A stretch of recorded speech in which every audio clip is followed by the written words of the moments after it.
નિમિત્તે શાયદ પિતાશ્રીની 7મી નિર્વાણતિથિ છે. એ નિમિત્તે અવારનવાર આપણા વર્ષોથી આપણે અહીંયા આવીએ છીએ. આ સારી રીતના ભજન અને ખૂબ મોટા સંખ્યામાં સારા મેળાનું ભજન ને ભજન અહીંયા ખૂબ સુંદર ઢંગથી વ્યવસ્થા થાય છે. અને સાથે સાથે અહીંયા શ્રાદ્ધ પક્ષ પણ ખરો. આ શ્રાદ્ધ પક્ષમાં તિથિ મનાવવામાં આવે છે.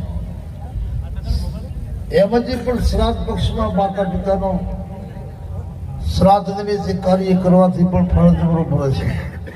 એ પણ આપણો ધર્મ છે. આપણા શાસ્ત્રો આપણા પૂર્ણ શ્રાદ્ધથી ભર્યા પડ્યા છે. શ્રાદ્ધ ક્રિયા જે આજે ટાઈમે કોઈ કરે છે કોઈ નથી કરતું, પણ જરૂરી શ્રાદ્ધ ક્રિયા આપણા શાસ્ત્રો જરૂરી કહે છે. એટલે આ પરિવારને આ પણ શ્રાદ્ધ પક્ષનો પણ લાભ મળે. આ સાથે સાથે નિર્વાણ તિથિની ઉજવણી નિમિત્તે ભજન સત્સંગ ને ભોજન પણ આ થાય છે શ્રાદ્ધ પક્ષમાં. એટલે શ્રાદ્ધ પક્ષમાં જે કોઈ માતા પિતાના નિમિત્તે માણસ પુણ્ય કરે છે એના જો હજારો પેઢીઓના પૂર્વજો એ નરક યોનિથી છૂટી જાય છે. આવો એમને પણ એક મોકો મળ્યો છે. આ સમયમાં એમની માતુશ્રી શ્રાદ્ધ પક્ષમાં શરીર છોડ્યો છે. એટલે આ પક્ષમાં આ તિથિ એમની મનાવવામાં આવે છે. અને ખૂબ લાંબે ટાઈમથી કમસે કમ 34મી આ પુણ્યતિથિ છે.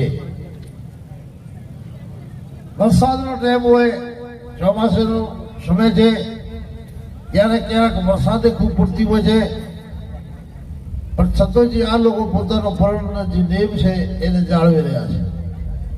અને અહીંયા મોટી સંખ્યામાં વર્ષો માણસો આવે છે, 5,000 માણસો આવે છે. અને આ સમયમાં વ્યવસ્થા કરવી, માણસ ગભરાઈ જાય કે વરસાદનો સમય આપણે આટલા માણસોની વ્યવસ્થા કેમ કરવી. પણ ગુરુ મહારાજને પ્રસેલ આ લોકો હંમેશને માટે આ કાર્યને ઉજવે છે, કાર્ય સફળ થાય છે. એ એમને માતા પિતાનો આશીર્વાદ અને ગુરુ મહારાજ બાબા સદારામનો આશીર્વાદ, ગુરુનો આશીર્વાદ હોય તો પછી